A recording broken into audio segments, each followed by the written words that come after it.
Welcome back, everybody, to TechSphere. Ready for another deep dive? Always. Today, we're going to be looking at all the new features coming up in Android 15. There are a lot, T. Yeah, and we're going straight to the source for this one using Google's official Explore What's New page. A lot more than just like a version bump this time. Oh, absolutely. So if you're curious at all about what your Android device will be able to do, whether you're a serious techie or just kind of curious about what cool tricks your phone will be doing, then stick around. One of the things that really jumps out right away is the focus on security this time around. Yeah, it's like they're really beefing up the security on these devices. Yeah. The private space feature, I gotta admit that one has me kind of intrigued. This idea of having like a separate hidden area on your phone for like super sensitive apps. Almost like a whole hidden phone inside your phone. Yeah. And like keep all your, banking apps, health records, anything personal, anything you don't want anyone to see. So like if I hand my phone to a friend to show them a funny video, they're not going to accidentally stumble onto my like embarrassing online shopping. Exactly. I like that. Adds a whole new layer of privacy. And then on top of that, they've got this whole theft protection suite. This isn't just about finding your lost phone anymore. This is about making it practically useless to anyone who tries to steal it. So what's different about this? What makes this theft protection so much better? So they've got this failed authentication lock. If someone tries to get in too many times with the wrong password, it basically bricks the device. Oh, wow. And then there's offline device lock. So even if a thief figures out how to disable your SIM card or disconnect from Wi-Fi, the phone just stays locked down. Unusable. Can't do anything with it. Makes it a lot harder to resell a stolen Android. Yeah, turning them into little paperweights for thieves. I like that. Okay, so security's great, but we also want our phones to help us get things done right. Yeah. So what about productivity? What's Android 15 bringing to the table there? So for folks who use larger screens, especially tablets, you can say goodbye to the frustration of hunting for your apps. They're finally giving us a pinnable taskbar. Oh, tell me about this magical taskbar. What is it? Your most used apps just sitting there at the bottom of your screen all the time, just like on a desktop. Nice. No more digging through menus or folders. Want to switch it between your email and your calendar. One tap, video call, and take notes at the same time. Done. I like that. Yeah. Especially if you use your tablet for work or any kind of complicated project, that seems like it would be really handy. But what about us phone users? Multitasking on a smaller screen can be a real pain. Oh, they thought about us too. Yeah. We've got app pairs now. Think of it as like the ultimate power couple for your favorite apps. So say you're researching a vacation. You can have your browser open on one side and your Notes app on the other. So no more constantly switching back and forth between the apps. Yeah, that's the idea. That alone could probably save me like hours. Yeah. It's like they're finally acknowledging that these phones are like mini computers. Yeah, they really are. And I think these features show that Android is really trying to make things more intuitive, Yeah, make things flow smoother. What's a better user experience? Less phone-induced frustration. I'm on board with all of that. But let's be real for a second. What we really want are phones that are as smart as we pretend they are right. Right. Enter the AI revolution. Yeah. So I hear Android 15 is taking AI to like a whole other level. Oh, yeah. This isn't just Google Assistant anymore. They're weaving AI into like every part of the system. Okay, that sounds exciting, but kind of vague. Give me some concrete examples. What does that actually look like? All right, so picture this. Right. You're at a cafe, there's this catchy song playing in the background, and you need to know what it is. Oh, yeah. But you don't want to interrupt your conversation to pull out your phone and open up a music ID app. Oh, it's so clunky. Yeah. Well, now with this circle to search feature in Android 15, you just circle your finger on the screen while the music's playing. And it identifies it. And boom. Yeah. Identifies it without ever leaving the app you're in. That's pretty cool. It's like the phone's reading my mind. At least my musical curiosity. Okay, so what else? What other AI magic is happening here? We've also got AI overviews in Google Lens. Huh. This is wild. You can point your camera at literally anything. A famous painting, a board game, a flower, and it gives you detailed information about it. So it's not just recognizing the objects anymore, it's actually providing context and insights. Exactly, like having this pocket-sized encyclopedia that explains everything around you. Okay, that's pretty impressive. Yeah, it's pretty cool. It feels like AI is going from being like a cool gimmick to actually being a useful tool. Absolutely. And it's not just about convenience either. It's about accessibility, too. One of the biggest updates is to talk back the screen reader for the visually impaired. Yeah, I was going to ask about accessibility. I'm always interested to see how tech is becoming more inclusive. So what's TalkBack doing differently? So now it's using AI to generate descriptions for images that are missing alt text. You know how sometimes you see a picture online and it's just labeled image 1 or something? Oh, yeah, it's awful. Especially if you can't see the image. Yeah, exactly. But now with Android 15, TalkBack can analyze that image with AI and actually create a description so visually impaired users can actually understand what's in the picture. Oh, that's a huge difference. So even if like a website developer or an app developer messes up and doesn't provide a proper description, Android 15 is stepping in to fill the gap. Exactly. That's great. That's a game changer for accessibility. It is. It really is. And it shows that Google is serious about making their products work for everybody. And in that vein, Android 15 also has a ton of other accessibility improvements. Live caption is better for real-time transcriptions, and there's even better screen reader support for Google Lens in Maps. So someone who's visually impaired could point their phone at their surroundings and actually get a detailed audio description of where they are and what's around them. Exactly. It's all about giving people the power to navigate the world on their own terms. I love that. It's not just about the flashy new features. It's about using tech to actually make a difference in people's lives. And from what we've seen so far, it seems like Android 15 is hitting all the right notes. Security, productivity, AI, smarts, accessibility. And we've only just scratched the surface. There are so many more features. Messaging enhancements, digital car key upgrades. It's crazy how much they packed in here. Well, buckle up, everybody. This deep dive is just getting started. We'll be right back with more Android 15 goodness in just a minute. So much more to uncover. It's like Google looked at like every little part of the Android experience and was like, how can we make this even better? I'm ready. What else caught your eye in this like mountain of new features? Well, for starters, let's talk about messaging, because who doesn't love a good texting session right now? But Android 15 is taking things way beyond basic texting with some really cool updates to Google Messages. All messages? Yeah, I pretty much live in my messaging app. So yeah, tell me what's new. What's got you excited about this? Say goodbye to typos. Oh, please. No more awkward apologies. Android 15 is introducing Edit in Google Messages. It's like a dream come true. Okay, tell me more. I can't even count how many times I've sent a message and then instantly been like, oh no, typo. Well, you can just edit it now. You've got a 15-minute grace period. Oh, wow. Fix those mistakes, add missing words, whatever you need. You don't even have to send a separate message to correct yourself. Just edit and pretend it never happened. Oh, that's huge. Yeah. Especially like in a professional setting or, you know, when you're trying to impress somebody with your awesome grammar skills. It's all thanks to Android's expanding use of RCS, Rich Communication Services. RCS.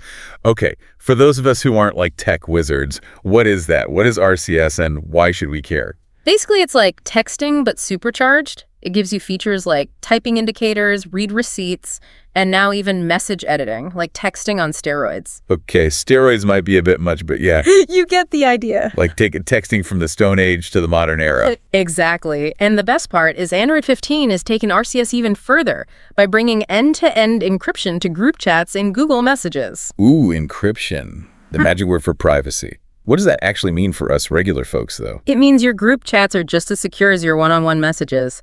All that juicy gossip, secret project discussions, family drama locked down tight. Nobody's snooping in our family group chat. I love it. Okay, so typos, banished group chats, fortified. What else is cooking in Android 15? Well, let's move out of the digital world and into the real world for a sec, because Android 15 is also making digital car keys even better. Ooh, digital car keys, yeah. It always seems so futuristic to me. Like straight out of a sci-fi movie, right? Yeah, to unlock and start your car with your phone. Yeah, in Android 15, they're getting even more convenient. They're adding support for even more car brands. MINMI, Mercedes-Benz Polestar. So no more fumbling for your keys in the bottom of your bag or searching your pockets frantically. Nope, your phone is your key. And here's the really cool part. You can now share your digital car key with family members or friends securely. So if my teenager needs to borrow the car, I could just beam over a virtual key. Exactly. No more awkward handoffs or making copies. Okay, that is handy. Yeah. Especially for those of us who are constantly losing their keys. Okay, so we've got cars covered, but what about all the other devices in our lives? Is Android 15 making it easier to kind of move between our phones, our tablets, our laptops, everything? Absolutely. Android 15 is all about a seamless experience across all your devices, everything working together smoothly. So, for example, they've added call casting. Okay. Say you're on a Google Meet call on your phone, but you get home and you want to switch over to your tablet for a bigger screen. Yeah. Instead of hanging up and rejoining the call, which is always a pain, you can just transfer the call seamlessly between your phone and your tablet. No interruption. Ooh, no awkward interruptions, fumbling with links and invites. That's a big time saver. So what else are they doing to kind of streamline that cross-device experience? They've got instant hotspot. You can connect to the internet on any of your devices with a single tap, no passwords needed. So it's like your own personal Wi-Fi network that just follows you around wherever you go. Exactly, just taking away those little points of friction. And they've even extended that connectivity to your smartwatch with a new offline maps feature for Wear OS. Wait, offline maps on a smartwatch. That's got to be useful. You're out for a hike, you lose cell service, no problem. With offline maps, you can still navigate using just your smartwatch. So you can explore off the beaten path without worrying about getting totally lost. I love it. It really feels like they thought of everything with this update. All those little annoyances, they just thought, how do we fix this? Exactly. And for those of us who love to personalize our devices, Android 15 has a ton of new customization options for Wear OS. Sound and display settings, you can really make your smartwatch your own. Make it as unique as you are. I like that. And of course, we can't forget about emoji. What's new in the emoji kitchen in Gboard? Oh, they're always adding more ways to remix your favorite emoji into stickers and mashups and all that fun stuff. Gotta have a good emoji game. Exactly. Sometimes words just aren't enough. Yeah. Okay, so we've got messaging, we've got car keys, cross-device stuff, emoji. What else? Oh, we're just getting warmed up. There's still so much more to explore. I'm ready. Bring it on. What other Android 15 surprises are in store? Well, in our next segment, we'll get into even more specialized features, stuff like updates to accessibility productivity boosters, maybe even a few hidden gems that'll blow your mind. Ooh, I'm intrigued. Can't wait. All right, so we're back and ready to wrap up our epic exploration of Android 15. I don't know about you, but I'm feeling pretty pumped about all this new stuff. And we still haven't covered everything. There's just so much packed into this update. All right, well, let's not waste any more time. What other Android 15 gems have we got left to uncover? Okay, so remember earlier when we were talking about all the accessibility improvements? Well, there's even more. Yeah, accessibility is so important, so I'm all ears. Yeah. What else have they done to make Android 15 more inclusive? One of the really cool ones is the enhanced screen reader support for Google Lens in Google Maps. Mm-hmm. This is a big deal for visually impaired users who want to be able to get around on their own. So how does this work like in the real world? Give me an example. Imagine you're walking down the street and you want to know what's around you. You can just point your phone's camera at a building or a landmark or even a street sign and the screen reader will describe it to you. Oh, wow. So it's like having a personal audio tour guide in your pocket. Exactly. It's all about giving people the tools they need to experience the world without limitations. And it's not just about making things easier for people with disabilities, it's about making a more inclusive experience for everyone. I love that. Tech should be for everybody, right? Mm-hmm. So what other accessibility wins are we celebrating in Android 15? They've also made some major improvements to live caption. It supports more languages now, and it's even easier to reply during phone calls by just texting back. The phone will read your text out loud to the other person. So someone who's deaf or hard of hearing can actually have a phone conversation using text. That's the idea. That's amazing. It's like breaking down these communication barriers that used to exist. Okay, so Android 15 gets a gold star for accessibility. But what about us productivity nerds out there? What's Android 15 doing to help us get stuff done and like streamline our digital lives? They've got a bunch of new features that are going to make you feel like a productivity superhero. One of my favorites is the new Google Home Favorites widget. Okay, I love a good widget. What does this one do? You can control all your favorite smart home devices right from your home screen. Adjust the temperature, turn off the lights, check your security cameras, all with a few taps. You don't even have to open an app. Oh, that's awesome. It's like having a remote control for your whole house right there on your phone. Exactly. It's all about making our devices work better with our physical spaces. Just makes life easier. Definitely. Speaking of making life easier, what about note-taking apps? Any love for those in Android 15? I rely on those to keep my life from falling apart. Oh, absolutely. If you're a Google Keep fan like me, you're going to love the new single note widget. You can pin notes, check off to-do lists, and view reminders right on your home screen. Oh, that's cool. So it's like having your most important notes and tasks staring you right in the face so you can't possibly forget about them. Yeah, that's the idea. I need that. Okay, so Android 15 is hitting all the right notes. Security, accessibility, productivity. But what about the fun stuff? Surely they didn't forget about entertainment. Of course not. There's plenty of new stuff for gamers and music lovers, like the new output switcher. You can easily move your media between devices for uninterrupted listening on Spotify and YouTube Music. Also, you can switch from your phone speaker to your headphones to your smart speaker without missing a beat. Seamlessly. And for gamers. Same thing. Switch between your phone, your tablet, your TV, whatever you're using. Super handy. Awesome. Well, I think we've covered just about everything there is to cover in Android 15. What a ride. Yeah, this has been fun. It really feels like a major step forward, not just in terms of like the features themselves, but in terms of how Google is thinking about the future of Android. I agree. It's not just about adding new bells and whistles. It's about making the whole experience more intuitive, more connected, and ultimately just better for everyone. And it's been really interesting to see how AI is becoming such a big part of that experience. Yeah, from identifying music to giving us information about the world around us to making our devices more accessible, AI is really changing the way we interact with technology. And I think we're just seeing the beginning of what AI can do. It's going to be exciting to see what comes next. Absolutely. Well, that's it for our deep dive into Android 15. Hopefully this has given you a good overview of what's coming and why you should be excited. And like always, we encourage you to explore more on your own. Head over to the official Android website for a complete list of features and start imagining all the cool things you can do with Android 15. Thanks for joining us on TechSphere. Don't forget to like, subscribe, and share this with your friends. And we'll see you next time.